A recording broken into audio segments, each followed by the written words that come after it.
सूचना केवल हमारे विचार हैं, वित्तीय सलाह नहीं। निर्णय लेने से पहले खुद शोध करें। किसी भी लाभ या हानि के लिए हम उत्तरदायी नहीं हैं।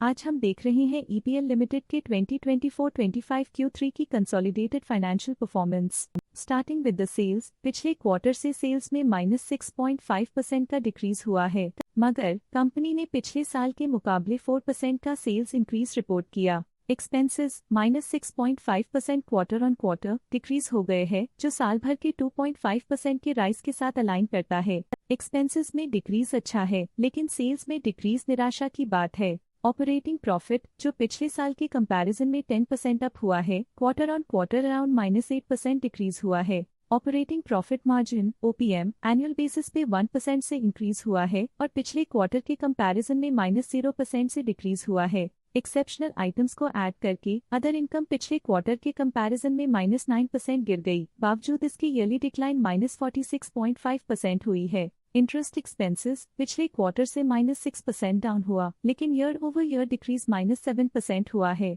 डिप्रिशिएशन कॉस्ट्स में 1% का क्लाइम देखने को मिला और ईयरली बेसिस पे 2.5% का इंक्रीज देखा गया। प्रॉफिट बिफोर टैक्स एनुअली 7.5% बढ़ा, लेकिन प्रोसीडिंग क्वार्टर से -15% डिक्रीज हुआ है। इस साल कंपनी ने 7.5% टैक्स पे किया और क्वार्टरली कंपनी ने 6.5% टैक्स पे किया है। नेट प्रॉफिट ने ईयर ऑन ईयर 8% का इंक्रीज दिखाया, लेकिन लास्ट क्वार्टर से 6.5% का इंक्रीज हुआ है। इस क्वार्टर में कंपनी का परफॉर्मेंस ठीक रहा, ऑपरेशनल एफिशिएंसी में कुछ सुधार हुआ है। वहीं अगर एनुअल एनालिसिस की बात करें तो इस साल कंपनी का परफॉर्मेंस ठीक रहा। अर्निंग्स पर शेयर EPS में साल भर में 0% का इंक्रीज देखा गया, लेकिन क्वार्टरली में 7% की बढ़ोतरी भी नजर आई। इस क्वार्टर में कंपनी का EPS ठीक रहा, ऑपरेशनल एफिशिएंसी में कुछ सुधार हुआ। ईपीएल लिमिटेड के फाइनेंशियल स्नैपशॉट को रिव्यू करते हुए कुछ मुख्य ट्रेंड्स सामने आए हैं जो कंपनी की परफॉर्मेंस पे रोशनी डालते हैं। दिसंबर 2021 से दिसंबर 2024 तक ईपीएल लिमिटेड की फाइनेंशियल जर्नी में सबसे पहले बात करते हैं सेल्स की।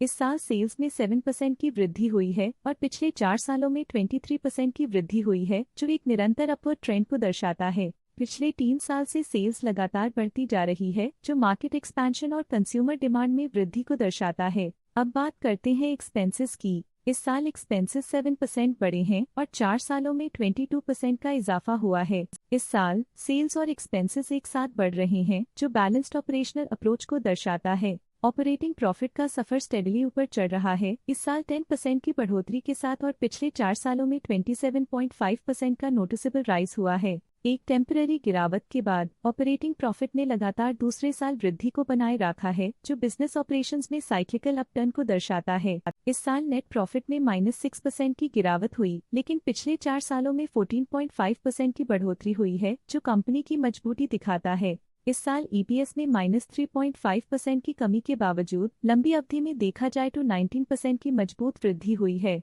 चलिए अब बात करते हैं शेयर होल्डिंग पैटर्न की। EPL की शेयर होल्डिंग रिपोर्ट्स कुछ इस प्रकार की हैं, जो दिसंबर 2024 के 31 तक चलता है। ये रिपोर्ट कंपनी के शेयर्स की डिटेल्ड जानकारी देता है, जिसमें promoters, promoter groups, foreign investors, public investors और सरकारी एंटिटीज शामिल हैं। प्रमोटर्स शेयर होल्डिंग 2024 के सितंबर में 51.47% से 2024 के दिसंबर में 51.45% तक डिक्रीज हो गया। ये डिक्रीज दिखाता है कि इस टाइम पीरियड में कंपनी पे प्रमोटर्स का कंट्रोल कमजोर हुआ है।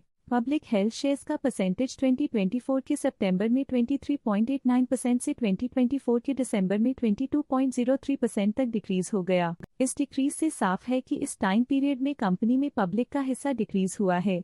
जब कंपनी के शेयर्स का अधिकतम हिस्सा प्रमोटर्स, FII, DII या गवर्नमेंट के पास होता है, तब ये माना जाता है कि कंपनी मजबूत हाथों में है, जो स्थिरता और मजबूत समर्थन को दर्शाता है और इस मार्केट की स्थिरता बनी रहती है। DII डोमेस्टिक इंस्टीट्यूशनल इन्वेस्टर्स ने अपना शेयर होल्डिंग सितंबर 2024 में 11.2% से दिसंबर 2024 में 11.58% तक इंक्रीज किया। ये बताता है कि डोमेस्टिक इंस्टीट्यूशंस ने कंपनी में अपना इंटरेस्ट 0.38% तक इंक्रीज किया है। FII फॉरेन इंस्टीट्यूशनल इन्वेस्टर्स ने अपना शेयर होल्डिंग सितंबर 2024 में 13.44% से दिसंबर 2024 में 14.94% तक इंक्रीज किया। ये बताता है कि फॉरेन इंस्टीट्यूशंस ने कंपनी में अपना इंटरेस्ट 1.5% तक इंक्रीज किया है।